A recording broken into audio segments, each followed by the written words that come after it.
ہر وہ عمل، ہر وہ ذکر جو آپ کو سنت رسول صلی اللہ علیہ وسلم سے ثابت ہے، اگر میں اور آپ اس کو اپنائیں گے تو اللہ رب العزت اس کے نتائج دنیا میں بھی اللہ تبارک و تعالی ہم پر ظاہر فرماتا ہے، اور آخرت میں بھی اللہ تبارک و تعالی ہم پر ظاہر فرماتا ہے۔ یہ بات اور ہے کہ جب تک ہم نے عقیدہ توحید کو اپنے سینوں میں راسخ نہیں کیا تھا، یہ بات اور ہے کہ جب تک ہم نے صحیح العقیدہ اعمال کو نہیں اپنایا تھا، تب تک نہ جانے ہم کن کن اعمال کے گرویدہ تھے، اور نہ جانے کن کن اعمال کی عوض ہماری زندگی چلتی رہتی تھی، اور نہ جانے کن کن اذکار سے ہماری زبانیں تر رہتی تھی، اور نہ جانے کن کن اذکار کو ہم نے کیسے کیسے فضیلتوں کا مقام دیا ہوا تھا۔ لیکن افسوس کی بات یہ ہے کہ جیسے ہی توحید کا جیسے قلعہ ہمارے دلوں کے اندر راسخ ہو جاتا ہے، اور توحید جس کو ہمارے دلوں کے اندر ہم پیوست کر لیتے ہیں، تو شیطان چاہتا ہی یہ ہے کہ آدمی کو کسی نہ کسی طریقے سے وہ اعمال جو فضیلت والے ہیں، وہ اعمال جن کی بہت زیادہ فضیلت ہے، اس سے رفتہ برفتہ میں اس کو روکتا جاؤں، رفتہ برفتہ میں اس کو اس سے محروم کرتا جاؤں۔ اور ہوتا بھی یہی ہے کہ شیطان وہ ہے کہ جس نے رب ذوالجلال سے وعدہ کیا تھا کہ میں تیرے بندوں کو گمراہ کروں گا تو مجھے اس بات کی مہلت دے دے۔ رب ذوالجلال نے بھی یہی کہا تھا، جو میں اور آپ جانتے ہیں کہ جا تیرے لیے قیامت کے دن تک کی مہلت ہے، لیکن نیک اور صالح جو بندے ہوں گے، فرما بردار جو بندے ہوں گے، تیرے چنگل میں آنے والے نہیں ہیں، اور تیری جتنی ساری بچھائی ہوئی جالیں ہیں اس میں پھنسنے والے نہیں ہیں۔ تو یہ نیکوکاروں کے متعلق اللہ تبارک و تعالیٰ نے ذکر کیا ہے۔ تو میرے بھائیوں، الغرض یہ کہ درود ابراہیم جس کی بے شمار اور بے انتہا فضیلتیں، درود ابراہیم جس کو صرف ہم نے جس طریقے سے نماز کے اندر ہی صرف پڑھنے پر ہم نے اکتفا کر لیا، یہ بات صحیح نہیں۔ اور جس طریقے سے درود ابراہیم کسی ایک مجلس کے آغاز پر کبھی ہم پڑھ لیتے ہیں اور ہم یہ سمجھتے ہیں کہ اسی پر اکتفا کر لیا جائے اور پھر اس کے بعد درود ابراہیم نہ پڑھا جائے، یہ بھی غلط ہے۔ درود ابراہیم جو صرف اور صرف ایک ہی درود ہے، جی ایک ہی درود ہے، جیسے اللہ کے نبی صلی اللہ علیہ وسلم کی احادیث طیبہ آپ اٹھائیں گے تو آپ کو پتہ چلے گا کہ اللہ کے نبی صلی اللہ علیہ وسلم نے درود جو سکھلایا ہے، جن الفاظ میں درود پڑھنے کی تلقین کی ہے، جن الفاظ میں درود بھیجنے کا خود اپنی ذات گرامی پر اللہ کے نبی نے جو حکم دیا ہے، وہ درود کئی ایک قسم کا، کئی ایک طرح کا، کئی ایک الفاظ کا، کئی ایک اقسام کا نہیں، بلکہ صرف ایک ہے، صرف ایک ہے۔ وہی درود جو ہم نماز کے اندر تشہد اولا یعنی قاعدہ اولا اور قاعدہ ثانیہ، دونوں قاعدوں کے اندر ہم جو درود ابراہیم پڑھتے ہیں، وہی درود اللہ کے نبی صلی اللہ علیہ وسلم سے ثابت ہے۔ اور یہ درود صرف ہمیں نماز ہی میں نہیں پڑھنا چاہیے، بلکہ اس کے بے شمار بے انتہا فضائل ہے، جس کو میں آپ کے سامنے احادیث رسول کی روشنی میں رکھنے کی کوشش کروں گا۔ آئیے سب سے پہلے ایک حدیث دیکھتے ہیں کہ درود جس کے پڑھنے کے سب سے بہترین فضائل کیا ہے۔ اگر کوئی آدمی نماز کے علاوہ اگر درود بھیج لے،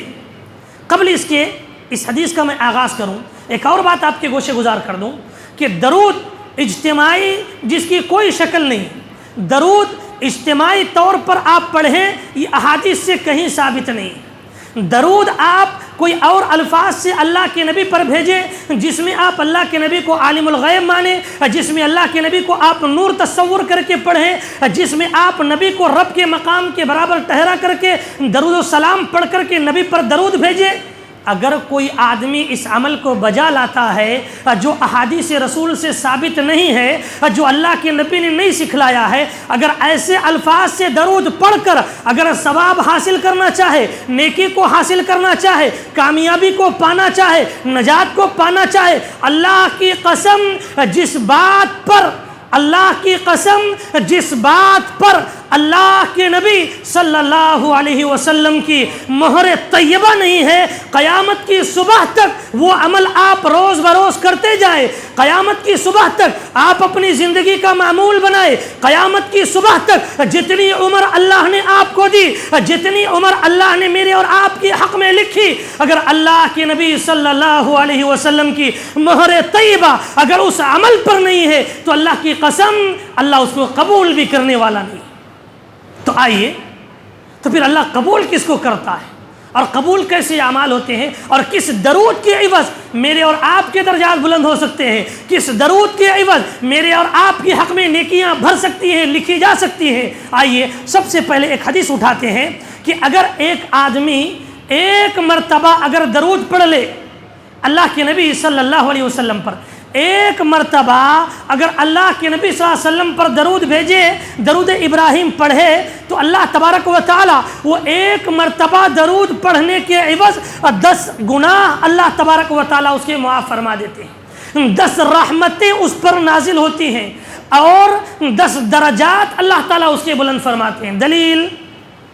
اٹھائیے، نسائی کی روایت ہے، حدیث نمبر 1230 ہے، راوی حدیث حضرت انس رضی اللہ عنہ ہے، روایت اس طرح ہے، عن انس رضی اللہ عنہ قال قال رسول اللہ صلی اللہ علیہ وسلم من صلی علی صلاة واحدة صلی اللہ علیہ 10 صلوات وحطت عنہ 10 خطیئات ورفعت له 10 درجات، رواہ النسائی۔ حضرت انس رضی اللہ عنہ روایت کرتے ہوئے کہتے ہیں اللہ کے رسول صلی اللہ علیہ وسلم نے فرمایا جس کسی بندے نے مجھ پر ایک مرتبہ درود بھیجا، ایک مرتبہ جس کسی بندے نے مجھ پر درود بھیجا صلی اللہ علیہ 10 صلوات، اللہ تبارک و تعالی اس پر 10 مرتبہ اللہ تبارک و تعالی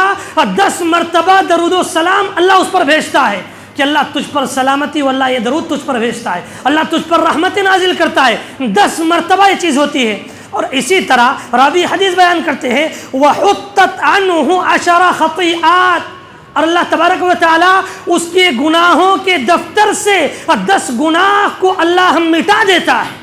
اللہ اکبر، یہ اس کا صلہ ہے۔ اور آگے وَرُفِعَتْ لَهُ 10 درجات، اور 10 درجات اس کے بلند کر دیے جاتے ہیں۔ اسے ترمذی نے روایت کیا۔ ایک مرتبہ درود پڑھے، یہ 3 فضیلتیں میرے اور آپ کا مقدر۔ کیا کبھی احتساب کریں اپنے آپ کا، چلتے پھرتے اٹھتے بیٹھتے گھر میں، یا پھر یہ کہ نمازوں کے بعد، یا کبھی یہ کہ کبھی کہیں پر بیٹھے ہوئے، کیا کبھی ہم نے ایسے موقع پر درود پڑھا، درود ابراہیم کا ہم نے ذکر کیا؟ کیا درود ابراہیم کو پڑھنا اپنی زندگی کا معمول بنایا؟ کیا ہم نے اپنے درجات کو بلند کرنے کی کوشش کی؟ کیا ہم نے اپنے گناہوں کو مٹانے کا آسان تر طریقہ اپنایا؟ کیا ہم نے اپنے آپ کے لیے رحمتوں کا اللہ سے سوال اس طریقے سے کیا؟ نہیں۔ رحمت کا اگر آپ اللہ سے سوال کریں گے، قبول ہو جائے آپ کا سوال، اللہ قبول کر لے تو آپ کو رحمت مل سکتی ہے، لیکن اگر آپ درود ابراہیم پڑھ لیں اللہ 10 رحمتیں آپ پر ضرور نازل فرمائے گا، یہ نبی کا وعدہ ہے۔ اور آگے بڑھیے، اسی طریقے سے جو آدمی چاہتا ہے رحمت بھی اس کے لیے ہو، رحمت کی دعا بھی اس کے لیے ہو، جی رحمت اس کے لیے نازل ہو اور رحمت کی دعا بھی اس کے حق میں ہو، اور رحمت کی دعا اس کے حق میں کون کرے؟ کوئی بزرگ، کوئی ولی، کوئی پیر، کوئی بڑا، کوئی دیندار، کوئی امام، کوئی خطیب، یہ کر لے تو ہم تو آپس میں درخواستیں کرتے رہتے، یہ کر لے، یاد رہ گیا کر لیا ٹھیک ہے، ورنہ نہیں۔ لیکن اگر کسی کے حق میں اگر فرشتے رحمت کی دعا کر دیں، وہ مخلوق جو سب سے عظیم تر مخلوق ہے، اگر وہ مخلوق اگر کسی بندے کے حق میں رحمت کی دعائیں اگر کر دے تو پھر اس کی خوش نصیبی کا کیا کہنا ہے؟ جی میں نہیں کہہ رہا ہوں کہ فرشتے کسی کے حق میں رحمت کی دعا کر دیں گے، نہیں۔ جو آدمی درود ابراہیم پڑھے گا، درود ابراہیم اپنی زندگی کے اندر پڑھتا رہے گا، اور جب تک پڑھتا رہے گا تب تک فرشتے اس کے لیے رحمت کی دعائیں ہی کرتے رہتے ہیں۔ دلیل اٹھائیے، حضرت عامر بن ربیعہ اس حدیث کے راوی ہیں، امام ابن ماجہ نے اس حدیث کو روایت کیا ہے، اور روایت اس طرح ہے، عن عامر بن ربیعہ رضی اللہ عنہ عن ابیہ قال سمعت النبی صلی اللہ علیہ وسلم یقول ما من عبد یصلی علی الا صلت علیہ الملائکہ ما صلی علی فَلْيُقَلِّ أَوْ لِيَكْثُرْ رواہ ابن ماجہ۔ حضرت عامر بن ربیعہ رضی اللہ عنہ روایت کرتے ہوئے کہتے ہیں کہ ان کے والد محترم نے اللہ کے نبی صلی اللہ علیہ وسلم کو یہ فرماتے ہوئے سنا کہ جو کوئی بندہ مجھ پر درود پڑھتا رہتا ہے، جو کوئی بندہ مجھ پر درود پڑھتا رہتا ہے، کون سا درود؟ یاد رکھیں، درود ابراہیمی، اللہم صلی علی محمد وعلی آل محمد کما صلیت علی ابراہیم وعلی آل ابراہیم انکا حمید مجید، اللہم بارک علی محمد وعلی آل محمد کما بارکت علی ابراہیم وعلی آل ابراہیم انکا حمید مجید۔ یہ درود جو کوئی بندہ مجھ پر پڑھتا رہتا ہے تو اس کے لیے اس کے حق میں کیا فیصلہ ہوتا ہے، اس کے حق میں کیا چیزیں دی جاتی ہیں؟ اللہ کے نبی صلی اللہ علیہ وسلم کی الفاظ ہیں، زبان میری ہے، حدیث رسول کے الفاظ ہیں، کیا ہے؟ آئیے، إِلَّا صَلَّتْ عَلَيْهِ الْمَلَائِكَةُ مَا صَلَّى عَلَيَّ فَلْيُقَلِّ أَوْ لِيَكْثُرْ۔ جو کوئی آدمی درود ابراہیم پڑھتا رہتا ہے تو فرشتے اس کے حق میں رحمت کی دعا کرتے رہتے ہیں۔ جب تک وہ بندہ درود ابراہیم پڑھتا رہتا ہے تو اللہ کے نبی صلی اللہ علیہ وسلم نے فرمایا فَلْيُقَلِّ، تو اس کو چاہیے کہ وہ یا تو تھوڑا پڑھ لے اور تھوڑی دعا کروا لے فرشتوں سے، یا یہ کہ أَوْ لِيَكْثُرْ، یا یہ کہ زیادہ پڑھتا رہے اور فرشتے اس کے حق میں زیادہ رحمت کی دعائیں کرتے رہے۔ اسے ابن ماجہ نے روایت کیا ہے۔ لوگ کہتے ہیں کہ ہم درود کے قائل نہیں، لوگ کہتے ہیں کہ ہم اللہ کے نبی پر درود پڑھنے کے قائل نہیں، ہم گستاخ رسول نعوذ باللہ، لوگ کہتے ہیں گستاخ صحابہ نعوذ باللہ۔ ارے صحابہ جن کی عظمت کو ہم نے اپنے سر آنکھوں پر رکھتے ہوئے انہی صحابہ سے ہم نے اس حدیث کو سیکھا، اور یہی حدیث ہم نے منبر رسول سے بیان کرنے پر ہم نے منبر کی فخر سمجھا، مسجد کی فخر سمجھا، ایمان کی فخر سمجھا، اور ایمان کی علامت سمجھا، اور ایمان کے درجات میں اضافے کا سبب سمجھا۔ وہی بات ہم اسی لیے بیان کرتے ہیں کہ اللہ کے نبی پر درود پڑھتے رہا کرو، چلتے پھرتے اٹھتے بیٹھتے، آپ کے لیے رحمتیں ہیں، آپ کے لیے درجات بلند ہوں گے، آپ کے لیے گناہوں کی مغفرت ہوگی اور رحمت کی دعائیں بھی ہوتی جائیں گی۔ یہ درود کے فضائل ہیں۔ درود ایسے پڑھیں جیسے احادیث نے ہمیں سکھلایا ہے، درود ایسے پڑھیں جیسے نبی کی تعلیمات نے صحابہ کرام ہمارے گوشے گزار کی۔ اور آگے بڑھیے، یہی درود کے فضائل دیکھتے ہوئے آگے بڑھتے ہیں کہ جو آدمی یہ چاہتا ہے کہ قیامت کے روز اللہ کے نبی صلی اللہ علیہ وسلم کا قرب حاصل ہو جائے، محشر کا میدان، کہاں نبی، کہاں صحابہ، کہاں صالحین، کہاں انبیاء، کہاں شہداء، ہر کسی کی جماعت الگ الگ، لیکن باوجود اس کے اگر کسی امت محمدیہ کے فرد کی خواہش ہے کہ میں نبی کے قریب قیامت کے روز ٹھہروں، نبی کے قریب ہو جاؤں، تو اسے چاہیے کہ کثرت سے نبی صلی اللہ علیہ وسلم کا بتلایا ہوا درود نبی صلی اللہ علیہ وسلم پر پڑھتا رہے۔ دلیل آئیے، حضرت ابن مسعود رضی اللہ عنہ کی یہ حدیث ہے، امام ترمذی نے اس حدیث کو روایت کیا ہے۔ روایت اس طرح ہے، عن ابن مسعود رضی اللہ عنہ قال قال رسول اللہ صلی اللہ علیہ وسلم أولى الناس بي يوم القيامة أكثرهم علي صلاة، رواہ الترمذی۔ حضرت عبداللہ ابن مسعود رضی اللہ عنہ روایت کرتے کہتے ہیں اللہ کے رسول صلی اللہ علیہ وسلم نے فرمایا، جو کوئی آدمی اس بات کو پسند کرتا ہے کہ قیامت کے دن وہ مجھ سے سب سے زیادہ قریب تر ہو، اور یہ بات پسند کرتا ہے کہ قیامت کے دن میرا قرب اسے نصیب ہو اور میں وہ دونوں ایسے قریب ہو جائیں، تو اسے کیا کرنا چاہیے؟ کثرت سے اسے اللہ کے نبی صلی اللہ علیہ وسلم پر درود پڑھتے رہنا چاہیے۔ ایسا آدمی اللہ کے نبی صلی اللہ علیہ وسلم کی صحبت، قربت قیامت کے روز اختیار کر سکتا ہے۔ اللہ اکبر، کیا خوش نصیبی اس آدمی کی جو آدمی قیامت کے روز اللہ کے نبی کے قریب ہوگا صرف درود پڑھنے کے عوض، صرف درود پڑھنے کے عوض۔ ایک اور بات اور جان لے آئیے، وہ قیامت کا دن ہولناکیوں کا جہاں منظر ہوگا، سورج سر سے کچھ نیزوں پر ہوگا، دماغ ہنڈیا کی طرح کھولتا ہوگا، نفسا نفسی کا عالم ہوگا، لوگ دنیا کے اندر لوگوں کی کسی کی شفاعت کے لیے سوال کرتے رہتے ہیں۔ میرے بھائیوں، کسی کی شفاعت کا سوال نہ کرو، میرے بھائیوں کسی کی صفات کسی کے حق میں کام نہیں آ سکتی، چاہے آپ کسی کے پیچھے زندگی لگا دیں، چاہے آپ کسی کے پیچھے اپنا مال لگا دیں، چاہے کسی کے پیچھے اپنی ساری چیزیں قربان کر دیں، الا یہ کہ اللہ کسی کو اجازت دے دے اور اس میں جس کی شفاعت اللہ کے نبی صلی اللہ علیہ وسلم جس کے حق میں جس کی شفاعت کر دے، بس وہی آدمی شفاعت کا حقدار ہوگا، وہی آدمی شفاعت کے عوض جنت میں جا سکتا ہے۔ سمجھے آپ؟ قیامت کے روز کسی آدمی کو کسی آدمی کی شفاعت کی اجازت نہیں ہوگی اگر وہ نیکوکار ہوگا، الا یہ کہ اللہ اس کو اجازت دے دے۔ یہ شفاعت کا ایک موضوع الگ ہے، لیکن یہ حدیث رسول ہے جس کے تئیں تھوڑی سی میں تشریح آپ کے گوشے گزار کر رہا ہوں۔ اگر کوئی آدمی چاہتا ہے کسی کی نہیں، مجھے سیدھا بالواسطہ اللہ کے نبی کی شفاعت حاصل ہو جائے، جی اگر کوئی خواہش مند ہے کہ اللہ کے نبی کی شفاعت مجھے حاصل ہو جائے تو اسے کیا کرنا پڑے گا؟ کچھ نہیں، صبح و شام 10 مرتبہ اللہ کے نبی پر درود و سلام بھیجو۔ جو صبح شام کی آپ کی اذکار ہیں، ان اذکار کے تحت آپ اللہ کے نبی صلی اللہ علیہ وسلم پر 10 مرتبہ درود بھیجیں۔ اللہ کی قسم، اللہ کے نبی کی شفاعت میرے آپ کے مقدر بن سکتی ہے۔ میں نہیں کہہ رہا ہوں، حدیث رسول ہے، دلیل یہ درود کے فضائل والی حدیث ہے، اٹھائیے۔ حدیث حضرت ابو الدرداء رضی اللہ عنہ کی ہے اور طبرانی کی اور صحیح الجامع کی روایت ہے۔ علامہ البانی نے اس حدیث کو صحیح قرار دیا۔ حدیث نمبر 6233 ہے، راوی حدیث حضرت ابو الدرداء رضی اللہ عنہ۔ روایت اس طرح، عن ابی الدرداء رضی اللہ عنہ قال قال رسول اللہ صلی اللہ علیہ وسلم من صلی علی حین یصبح 10 وحین یمسی 10 ادرکتہ شفاعتی یوم القیامہ، رواہ الطبرانی وصحیح الجامع۔ حضرت ابو الدرداء رضی اللہ عنہ روایت کرتے ہوئے کہتے ہیں اللہ کے نبی صلی اللہ علیہ وسلم نے فرمایا کہ جو کوئی آدمی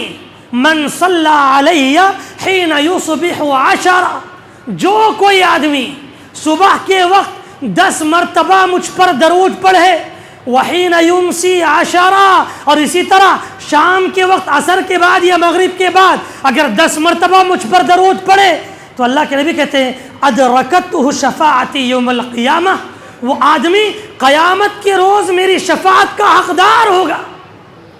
اسے طبرانی نے روایت کیا ہے۔ میرے بھائیوں یہ درود کے فضائل ہیں، درود ابراہیم پڑھتے رہیں، درود ابراہیم کثرت سے پڑھا کریں۔ ایسا نہیں کہ درود ابراہیم صرف اس موقع پر پڑھیں جب کبھی ہم ذکر خیر کر رہے ہیں حدیث کا، جب کبھی ہم دین کی کوئی بات کر رہے ہیں، ایسے موقع پر اللہ کے نبی صلی اللہ علیہ وسلم کا نام آ گیا اور وہ حدیث کو ہم یاد کرتے ہیں جو صحیحین کی روایت ہے کہ جو آدمی اللہ کے نبی پر درود نہ پڑھے وہ آدمی بخیل ہے۔ اس کو یاد کر کے ہم صرف کہتے ہیں صلی اللہ علیہ وسلم، یا کہتے ہیں اللہم صلی علی محمد وعلی محمد، بس اسی پر اکتفا کر لیتے ہیں۔ اور ہماری مائیں اور بہنیں نبی کا جب نام لیا جاتا ہے دوپٹہ اپنے سر پر لے لیتے ہیں،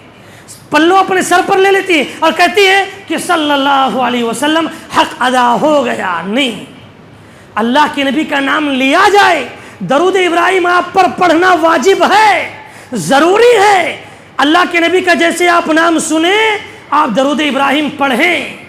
اور جب کبھی ہماری آپس میں گفتگو ہو، جب کبھی ہماری آپس میں دین کی گفتگو ہو، ایسے موقع پر نبی صلی اللہ علیہ وسلم کی تعلیمات ہم ایک دوسرے کے گوشے گزار کرتے رہیں۔ ایسے موقع پر جب کبھی نبی کا نام آتا جائے، نبی کے نام کے ساتھ آپ درود پڑھتے جائیں، یا یہ کہ نبی کے نام کے ساتھ آپ صلی اللہ علیہ وسلم اللہم صلی علی محمد یہ جملہ آپ دہراتے جائیں۔ یہ حق ہے اللہ کے نبی صلی اللہ علیہ وسلم کا، یہ اللہ کے نبی صلی اللہ علیہ وسلم کے حقوق جو ہیں وہ حقوق میں سے ایک مسلمان کا ایک نبی پر یہ حق ہے، اسے بجا لانا چاہیے۔ اور اسی طرح ایک اور بات آپ کے گوشے گزار کر دوں، معاشرہ صرف یہ سمجھتا ہے کہ جہاں ذکر کی مجلس جمی، میرے بھائیوں کسی پر تنقید نہیں، کسی کے اعمال کے اوپر تنقید نہیں، کسی کی زندگی پر تنقید نہیں، کسی کے ذکر کے طریقے پر تنقید نہیں۔ حدیث رسول اور سنت رسول میں آپ کے گوشے گزار کر رہا ہوں۔ جو کوئی طریقہ، جو کوئی عمل اگر اللہ کے نبی نے بتلایا نہیں، اگر میں اور آپ عمل کر رہے ہیں تو گویا میں اور آپ اپنی اخروی زندگی کو برباد کر رہے ہیں اور اس عمل کے عوض یا ان اعمال کے عوض ہم اپنے آپ کی حق میں گمراہی کو خرید رہے ہیں۔ تو اللہ کے لیے گمراہی کو نہ خریدیے، اللہ کے لیے گمراہی کو نہ خریدیے، نیکی جو باعث نجات ہو جائے ایسی نیکی کریے، اللہ کے لیے وہ نیکی کریے جس پر اللہ کے نبی نے مہر لگائی، جس کو اللہ کے نبی نے بتلایا، اس عمل کو بجا لائیے تاکہ وہ عمل میرے اور آپ کے لیے نجات کا باعث بن سکے۔ ایک اور بات، لوگ یہ سمجھتے ہیں کہ اللہ کے نبی صلی اللہ علیہ وسلم وہ عظیم ہستی، امام الانبیاء، شفیع المذنبین، وہ عظیم ہستی، شفیع المذنبین، وہ عظیم ہستی، ساقی کوثر، کیا جن کا نام ہم یوں چلتے پھرتے لے لیں؟ میرے بھائیو، آپ سفر میں چل رہے ہیں، پھر رہے ہیں، آپ کے دکان میں آپ بیٹھے ہوئے، آپ کے مکان میں آپ بیٹھے ہوئے، یا جس مقام پر آپ فارغ ہیں، چل رہے ہیں، ہر حال میں آپ اللہ کے نبی صلی اللہ علیہ وسلم پر درود پڑھتے رہیں، اپنی زندگی کا معمول بنائے، اپنی زندگی کے اندر یہ چیز کو آپ لازم کر لیں۔ بہت ساری اور حدیث ہیں، وقت اجازت نہیں دیتا آگے بڑھنے کا، وقت اجازت نہیں دیتا اور حدیثیں گوشے گزار کرنے کا، لیکن ایک حدیث آخری آپ کے گوشے گزار کر دیتا ہوں، مختصر سی حدیث جو ابن ماجہ کی روایت ہے، حدیث نمبر 740 ہے، راوی حدیث حضرت ابن عباس رضی اللہ عنہما ہے۔ روایت اس طرح ہے، عن ابن عباس رضی اللہ عنہما قال قال رسول اللہ صلی اللہ علیہ وسلم من نسی الصلاة علی خطیئ طریقۃ الجنہ، رواہ ابن ماجہ۔ حضرت ابن عباس رضی اللہ عنہ روایت کرتے ہوئے کہتے ہیں اللہ کے رسول صلی اللہ علیہ وسلم نے فرمایا، زندگی کے اندر جو آدمی مجھ پر درود پڑھنا بھول جائے، جی باتیں بڑی مختصر ہیں اور باتیں بڑی عام لگ رہی ہیں، باتیں بڑی ایک عام انداز کی ہیں، لیکن اتنی اہمیت کی حامل ہیں کہ میرے اور آپ کے لیے جنت تک پہنچانے والی اور جنت سے بھلانے والی بھی۔ جی اللہ کے نبی فرما رہے ہیں جو آدمی مجھ پر درود پڑھنا بھول گیا، من نسی الصلاۃ علی، جو آدمی زندگی کے اندر مجھ پر درود پڑھنا بھول گیا، ایسے اس کی زندگی گزر گئی، تو اس نے کیسے اپنی زندگی گزار لیا؟ خطیئ طریق الجنہ، کہ گویا اس نے جنت کا راستہ اپنے آپ کے لیے بھلا لیا۔ جی جنت کا راستہ اس نے اپنے آپ کے لیے بھلا لیا۔ تو میرے بھائیوں، چاہتے ہو اگر پڑھتے رہیں جنت کا راستہ ہمارے لیے مل جائے گا، چاہتے ہو آپ پڑھتے رہیں رحمتیں ہم پر نازل ہوں گی، چاہتے ہو آپ ہمارے درجات بلند ہو، درود ابراہیم پڑھتے رہیں، چاہتے ہو کہ ہم پر رحمتیں اور سکینت نازل ہو، درود ابراہیم کثرت سے پڑھتے رہیں، چاہتے ہو کہ ہمارے لیے اللہ تبارک و تعالی گناہوں کو مٹاتا رہے تو درود ابراہیم کو پڑھتے رہیں، چاہتے ہو کہ اللہ کے نبی کی شفاعت نصیب ہو جائے تو ایسے درود جس کا شریعت سے کوئی لینا دینا نہیں، ایسے درود جو شریعت سے کچھ ثابت نہیں، ان تمام درود کو چھوڑ دو، درود و ابراہیم کو اپنے اوپر لازم کر لو اور پڑھتے رہو، تمام کی تمام چیزیں یہ آپ کا مقدر بنتی جائیں گی۔ بس بار الہ سے دعا گو ان باتوں پر کہ اے بار الہ، اب تک جان بوجھ کر خطأ یا سہون جیسے کیسے اگر ہم نے درود ابراہیم کو نہ پڑھا یا اپنی زندگی کے اندر لاگو نہ کیا، یا یہ کہ ہم بھولتے رہے، یا یہ کہ ہم بھولتے گئے، تو اللہ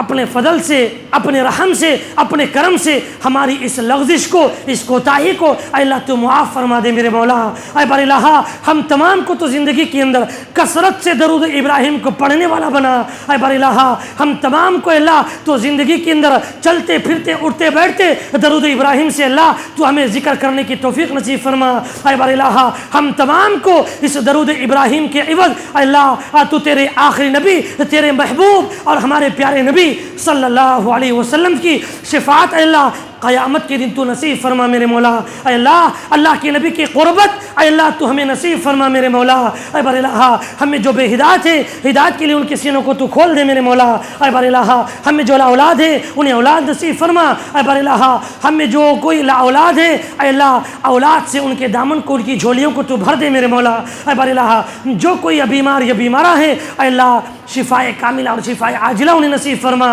اے بار الہ، ہمیں جو کوئی قرض کے بوجھ سے پریشان حال ہے، اے اللہ اس کے قرضوں سے اللہ تو اسے نجات دلا۔